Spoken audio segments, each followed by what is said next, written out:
Assalamualaikum warahmatullahi wabarakatuh. Di sini saya Maulana Ansori akan mengidentifikasi tugas-tugas pada fase remaja yang dicari dari berbagai sumber. Jadi kalau saya cari dari berbagai sumber jurnal-jurnal secara umum itu tugas-tugas perkembangan pada fase remaja itu hampir sama. Namun saya ada satu yang berbeda, yaitu tugas-tugas perkembangan pada fase remaja yang dilihat dari sudut pandang agama atau dari sudut pandang Islam. Dari jurnal yang saya cari dengan judul Memahami Ciri dan Tugas Perkembangan Masa Remaja yang ditulis oleh Hamim Zarkasih Putro dari Fakultas Ilmu Tarbiyah dan Keguruan Universitas Negeri Sunan Kalijogo yang dipublikasikan pada 2017, itu menyebutkan bahwa tugas-tugas perkembangan pada masa remaja itu yang pertama menerima fisiknya sendiri berikut keragaman kualitasnya. Kedua, mencapai kemandirian emosional dari orang tua atau figur-figur yang mempunyai otoritas. Kemudian yang ketiga, mengembangkan keterampilan komunikasi interpersonal dan bergaul dengan teman sebaya baik secara individual maupun kelompok. Yang keempat, menemukan manusia model yang dijadikan identitas pribadinya. Kemudian yang kelima itu menerima dirinya sendiri dan memiliki kepercayaan terhadap kemampuannya sendiri. Yang keenam, memperkuat self control atau kemampuan mengendalikan diri atas dasar skala nilai, prinsip-prinsip atau falsafah hidup. Yang ketujuh itu mampu meninggalkan reaksi dan menyesuaikan diri dari sikap atau perilaku kekanak-kanakannya. Kemudian tugas-tugas perkembangan pada masa remaja dari sudut pandang Islam.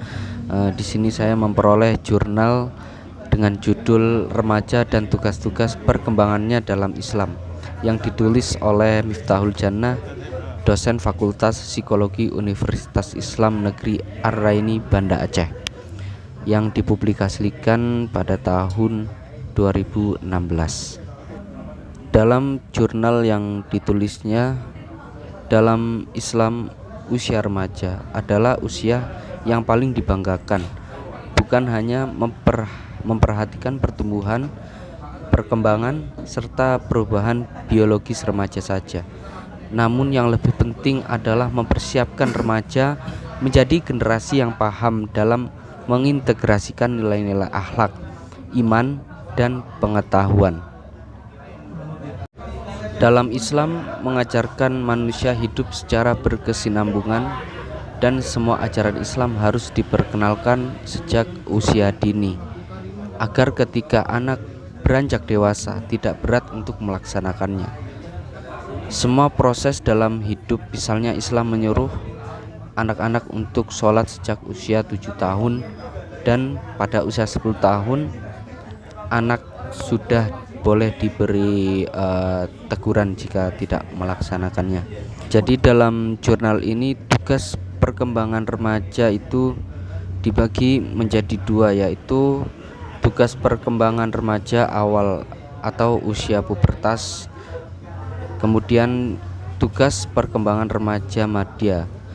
Pada tugas perkembangan remaja awal atau usia pubertas yaitu terjadi pada usia 10 sampai 14 tahun dan tugas perkembangan remaja madya terjadi pada usia 14 sampai 17 tahun.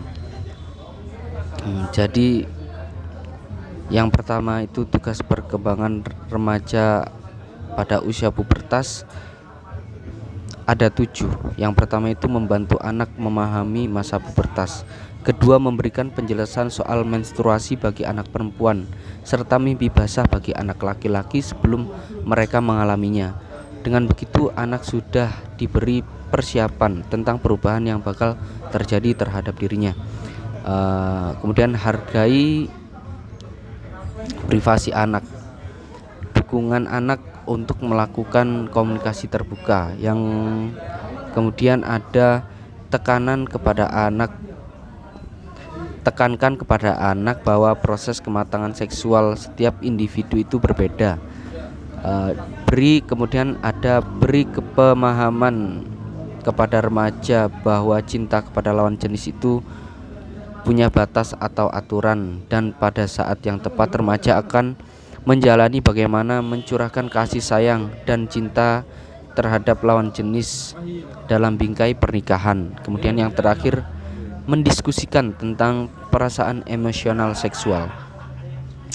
Kemudian tugas perkembangan remaja madya pada usia 14 sampai 17 tahun. Yang pertama ada dukung anak untuk mengambil keputusan sambil memberi informasi berdasarkan apa seharusnya ia mengambil keputusan itu. Yang kedua, diskusikan dengan anak tentang perilaku seks yang tidak sehat dan ilegal. Yang ketiga, perkembangan aspek-aspek biologis. Keempat, menerima peranan orang dewasa berdasarkan pengaruh kebiasaan masyarakat sendiri. Yang kelima, mendapatkan kebebasan emosional dari orang tua atau orang dewasa lain. Yang keenam, mendapatkan pandangan hidup sendiri dan merealisasi suatu identitas sendiri, dan dapat mengadakan partisipasi dalam kebudayaan pemuda itu sendiri dengan tetap kontrol dari orang tua. Seperti itu. Jadi kejadian pada fase remaja, tugas-tugas perkembangan fase remaja yang terjadi pada diri saya itu terjadi saat saya lulus SD. Pada masuk ke SMP saya pindah ke Malang, Jawa Timur.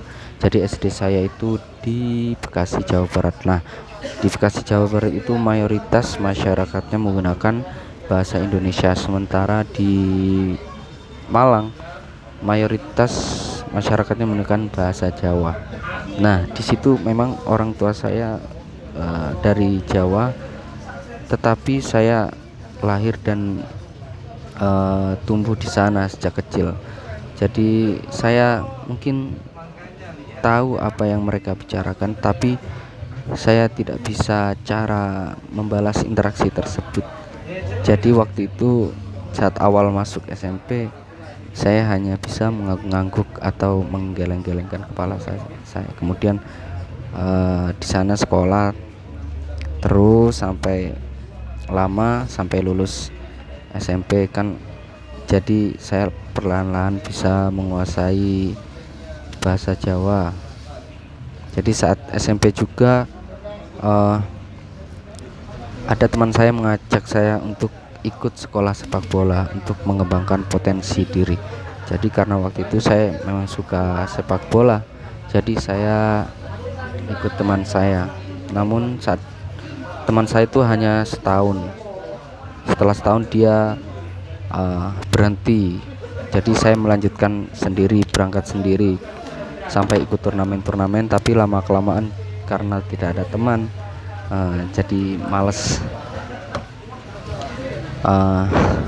Tapi saya kadang masih ikut futsal bareng teman-teman. Jadi potensi diri saya tetap saya kembangkan, tapi ya tidak lewat jalannya. Kemudian sampai kuliah saya mengembangkan potensi diri saya lewat masuk ke Fakultas Ilmu Keolahragaan Universitas Negeri Malang, jurusan Pendidikan Kepelatihan Olahraga. Mungkin saya tidak bisa apa yang saya cita-citakan dari kecil, yaitu menjadi pemain sepak bola, tapi mungkin saya bisa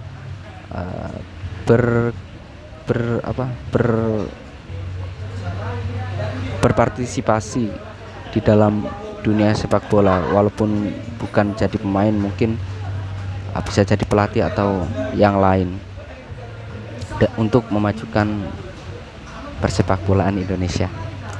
Mungkin cukup sekian. Terima kasih. Wassalamualaikum warahmatullahi wabarakatuh.